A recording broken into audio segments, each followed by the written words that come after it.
Friends, welcome back to our channel wealthy life.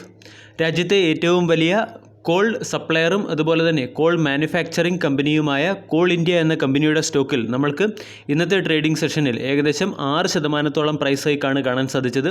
ഇന്നലത്തെ trading session, അതായത് 10 May 2021 trading session പരിശോധിക്കുകയാണെങ്കിൽ അവിടെ ഈ സ്റ്റോക്കിൽ 7% പ്രൈസ് ഹൈക്കാണ് കാണാൻ സാധിച്ചത്.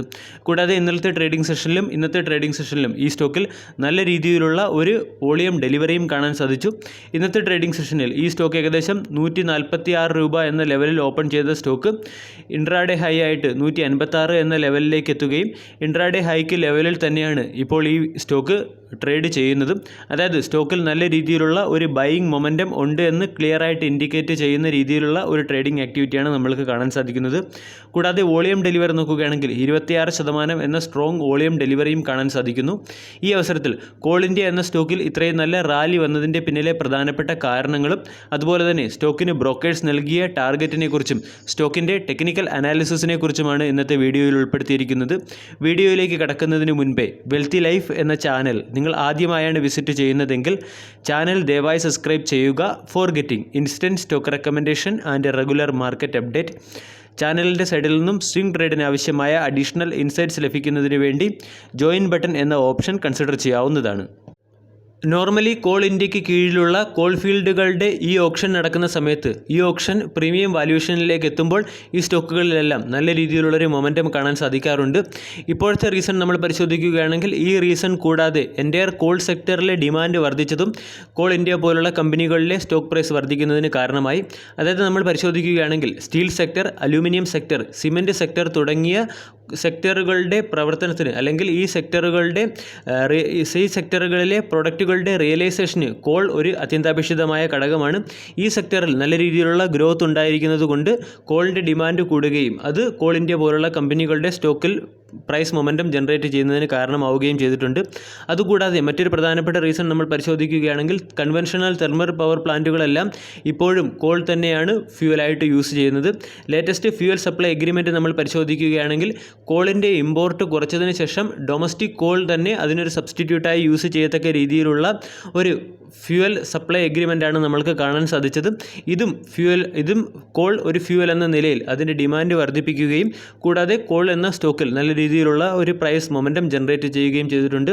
പ്രത്യേകിച്ചും അതായത് കോൾ ഡിമാൻഡ് ലാസ്റ്റ് 12 ഡേയ്സ് നോക്കുകയാണെങ്കിൽ വളരെ നല്ല രീതിയിലുള്ള ഡിമാൻഡാണ് കാണാൻ സാധിച്ചിരിക്കുന്നത്.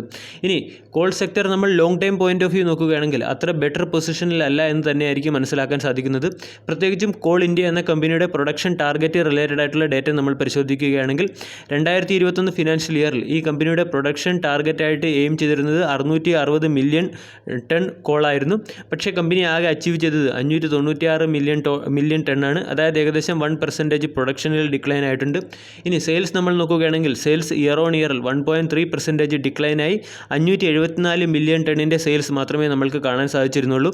CAGR പോയിൻ്റ് ഓഫ് വ്യൂ നോക്കുകയാണെങ്കിൽ പ്രൊഡക്ഷൻ വരുന്ന 2 വർഷത്തേക്ക് 1.5% ഡിക്ലൈൻ ആവുകയും അതുപോലെ തന്നെ സെയിൽസിൽ 4% ഫോളുമാണ് നമ്മൾക്ക് കാണാൻ സാധിച്ചത്. അതുകൂടാതെ മറ്റു പ്രധാനപ്പെട്ട റീസൺ നമ്മൾ പരിശോധിക്കുകയാണെങ്കിൽ കോൾ സെക്ടറിലെ അല്ലെങ്കിൽ എൻ്റയർ കോൾ സെക്ടറിലെ എബിറ്റ് നമ്മൾ നോക്കുകയാണെങ്കിൽ എബിറ്റ് ഏകദേശം 39% ഡിക്ലൈൻ ആയി എന്നാണ് മോട്ടിലാൽ ഓസ്വാളിൻ്റെ ഫിനാൻഷ്യൽ സർവീസ് ലിമിറ്റഡിൻ്റെ റിപ്പോർട്ടിൽ പറയുന്നത്. ഇതുകൂടാതെ കോൾ ഫീൽഡുകളുടെ ഈ ഓപ്ഷൻ പരിശോധിക്കുകയാണെങ്കിലും അവിടെയും ഈ ഓപ്ഷൻ റിയലൈസേഷനും ഡിക്രീസായി അല്ലെങ്കിൽ ഡിക്ലൈനായി വരുന്നു. മാർച്ച് ക്വാർട്ടറിലെ ഈ ഓപ്ഷൻ റിയലൈസേഷൻ പരിശോധിക്കുകയാണെങ്കിൽ അത് എക്സ്പെക്റ്റേഷനിൽ നിന്നും 24% ഇയർ ഓൺ ഇയറിൽ ഡിക്ലൈൻ ആയിട്ടുണ്ടായിരുന്നു. കൂടാതെ ഇത് കമ്പനികളുടെ പ്രോഫിറ്റിൽ ഏകദേശം 31% ഡിക്ലൈനാണ്, അല്ലെങ്കിൽ പ്രോഫിറ്റിലും ഏകദേശം ഇയർ ഓൺ ഇയറിൽ 31% ഡിക്ലൈനാണ് വരുത്തിവെച്ചത്. ഓവറോൾ നമ്മൾ പരിശോധിക്കുകയാണെങ്കിൽ സെക്ടർ, പ്രത്യേകിച്ചും പവർ ജനറേഷൻ സെക്ടർ, റിന്യൂവബിൾ എനർജിയെ കൂടുതൽ ഡിപ്പെൻഡ് ചെയ്തുകൊണ്ടിരിക്കുന്ന ഈ സമയത്ത് കോൾ പോലുള്ള കൺസർവേറ്റീവ് അല്ലെങ്കിൽ കൺവെൻഷണൽ ഫ്യൂവൽസിൻ്റെ ഡിമാൻഡ് കുറയുകയും ഇത് സബ്സിക്വൻ്റ്ലി വർദ്ധിച്ചു വരാനുള്ള കാരണവുമായിട്ടാണ് കാണുന്നത്. പക്ഷേ കോൾ ഇന്ത്യ റിലേറ്റഡ് ആയിട്ടുള്ള സ്റ്റോക്ക് നമ്മൾ കൺസിഡർ ചെയ്യുകയാണെങ്കിൽ ഈ സ്റ്റോക്ക് ഡിവിഡൻഡ് ഇൻവെസ്റ്റിംഗ് സ്ട്രാറ്റജിക്ക് പറ്റിയൊരു സ്റ്റോക്കാണ്. അതായത് നോർമൽ ഒരു ബാങ്ക് FDയേക്കാളും ഉയർന്ന FD നമ്മൾക്ക് അല്ലെങ്കിൽ ഉയർന്ന റിട്ടേൺ ഡിവിഡൻ്റ് ആയിട്ട് തരുന്ന ഒരു സ്റ്റോക്കാണ്. സ്റ്റോക്കിൻ്റെ ഡിവിഡൻഡ് ഈൽഡ് നോക്കുകയാണെങ്കിൽ 7.80 ഡിവിഡൻഡ് ഈൽഡ്. ഇനി സ്റ്റോക്കിൻ്റെ മാർക്കറ്റ് ക്യാപ്പിനെ കുറിച്ച് സംസാരിക്കുകയാണെങ്കിൽ 94,782 കോടി രൂപയുടെ മാർക്കറ്റ് ക്യാപ്പുള്ള ഈ സ്റ്റോക്കിൻ്റെ വാല്യുവേഷൻ നോക്കുകയാണെങ്കിൽ സെക്ടറിൻ്റെ വാല്യുവേഷൻ 10.70 സ്റ്റോക്കിൻ്റെ വാല്യുവേഷൻ 7.43 റീസെൻ്റ്ലി ഷോർട്ട് ടൈം കോളിൻ്റെ പ്രൊഡക്ഷൻ വർദ്ധിച്ച സാഹചര്യത്തിൽ പ്രമുഖ ബ്രോക്കേജിംഗ് ഏജൻസിയായ ICICI സെക്യൂരിറ്റീസ് കോൾ ഇന്ത്യക്ക് നൽകിയിരിക്കുന്ന ടാർഗറ്റ് 230 എന്ന ടാർഗറ്റാണ്. നോർമലി ബാക്കിയുള്ള ബ്രോക്കേജ് ഏജൻസികളുടെ ടാർഗറ്റ് ഇതുവരെ നമ്മൾ പരിശോധിക്കുകയാണെങ്കിൽ 160 പോലുള്ള ടാർഗറ്റുകളായിരിക്കും കൺവെൻഷനലി നമ്മൾക്ക് കാണാൻ സാധിക്കുന്നത്. ഇനി ലാസ്റ്റ് ട്രേഡിംഗ് സെഷനിലെ ഈ സ്റ്റോക്കിൻ്റെ, അതായത് കോൾ ഇന്ത്യ എന്ന സ്റ്റോക്കിൻ്റെ ഡെലിവറി പെർസെൻറ്റേജ് നമ്മൾ നോക്കുകയാണെങ്കിൽ ലാസ്റ്റ് ട്രേഡിംഗ് സെഷനിൽ ഏകദേശം 5 കോടിയോളം ഷെയറുകൾ ട്രേഡഡ് ആവുകയും അതിൽ 1 കോടിയോളം ഷെയറുകൾ ഡെലിവറി ആവുകയും ചെയ്തു. 23.78% പ്രൈസ് ഹൈക്കാണ് നമ്മൾക്ക് കാണാൻ സാധിച്ചത്. മന്ത്ലി ആവറേജ് നമ്മൾ നോക്കുകയാണെങ്കിൽ ഏകദേശം 1 കോടിയോളം ഷെയറുകൾ ട്രേഡ് ആവുകയും അതിൽ ഏകദേശം 35 ലക്ഷത്തോളം ഷെയറുകൾ ഡെലിവറി ആവുകയുമാണ് ചെയ്തത്. വീക്കിലി നോക്കുകയാണെങ്കിൽ ഏകദേശം 26.15% ഡെലിവറിയും മന്ത്ലി നമ്മൾക്ക് നോക്കുകയാണെങ്കിൽ 29% ഡെലിവറിയുമാണ് കാണാൻ സാധിക്കുന്നത്. ഇനി കോൾ ഇന്ത്യ എന്ന സ്റ്റോക്ക് റിലേറ്റഡ് ആയിട്ടുള്ള മറ്റ് ചില പ്രധാനപ്പെട്ട ഫാക്ടറുകൾ പരിശോധിക്കുകയാണെങ്കിൽ ഈ കമ്പനിയിൽ ഏകദേശം 66.13% പ്രൊമോട്ടർ ഹോൾഡിംഗ് ആണുള്ളത്. ഫോറിൻ ഇൻസ്റ്റിറ്റ്യൂഷണൽ ഇൻവെസ്റ്റേഴ്സിൻ്റെ ഹോൾഡിംഗ് നമ്മൾ നോക്കുകയാണെങ്കിൽ 6.48%.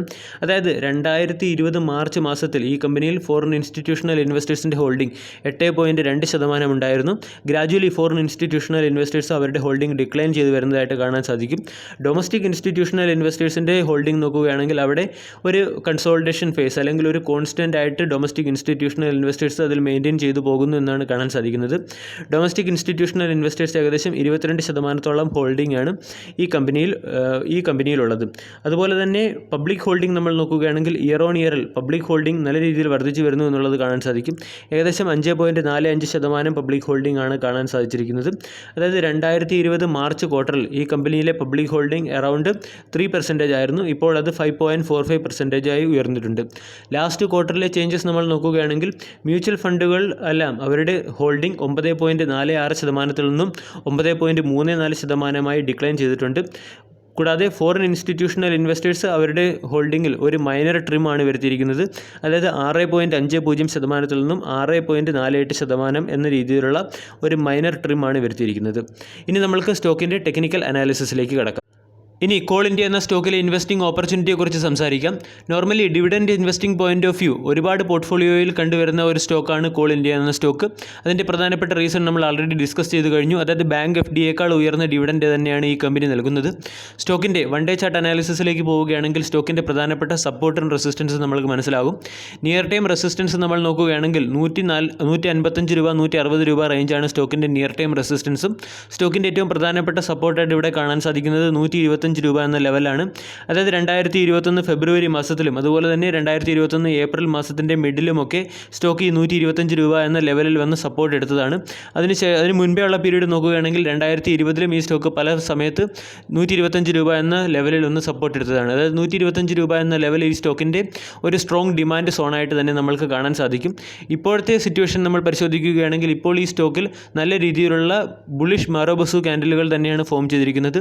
അതായത് സ്റ്റോക്കിൻ്റെ നിയർ ടൈം റെസിസ്റ്റൻസിന് ബ്രേക്കൗട്ട് തരാൻ തക്ക ശേഷിയുള്ള ക്യാൻഡിൽ പാറ്റേണുകളാണ് നമ്മൾക്ക് കാണാൻ സാധിച്ചിരിക്കുന്നത്. അതുകൂടാതെ ക്രോസ് ഓവർ നോക്കുകയാണെങ്കിൽ EMA ക്രോസ് ഓവർ നടക്കാനുള്ളൊരു പോസിബിലിറ്റി കാണുന്നുണ്ട്. അങ്ങനെ വെച്ച് നോക്കുകയാണെങ്കിൽ ഈ സ്റ്റോക്കിൽ നമ്മൾക്ക് ഇനിയൊരു ഫ്രഷ് പൊസിഷൻ എടുക്കുന്നതിന് മുൻപേ സ്റ്റോക്കിൻ്റെ നിയർ ടൈമായ 160 രൂപ എന്ന ലെവൽ ബ്രേക്ക് ചെയ്തതിന് ശേഷം ഈ ഒരു ക്യാൻഡിൽ ഫോം ചെയ്തതിന് ശേഷം മാത്രം സ്റ്റോക്കിൽ ഒരു പൊസിഷൻ എടുക്കുന്നതായിരിക്കും ബെറ്റർ ഡിസിഷൻ. കാരണം 160 രൂപ സ്റ്റോക്കിൻ്റെ നിയർ ടൈം റെസിസ്റ്റൻസ് സ്റ്റോക്കിൻ്റെ ഫ്യൂച്ചർ സപ്പോർട്ടായിട്ട് മാറുകയും ആ റേഞ്ചിൽ നമ്മൾ 160 രൂപ എന്ന റേഞ്ചിൽ സ്റ്റോക്കിൽ പൊസിഷൻ എടുത്തതിന് ശേഷം സ്റ്റോക്കിൻ്റെ നെക്സ്റ്റ് ടാർഗറ്റുകളായ 175 രൂപ അതുപോലെ തന്നെ 200 രൂപ എന്ന ടാർഗറ്റിലേക്ക് എയിം ചെയ്യാവുന്നതുമാണ്. വീഡിയോ എല്ലാവർക്കും ഇഷ്ടമായി എന്ന് വിശ്വസിക്കുന്നു. താങ്ക്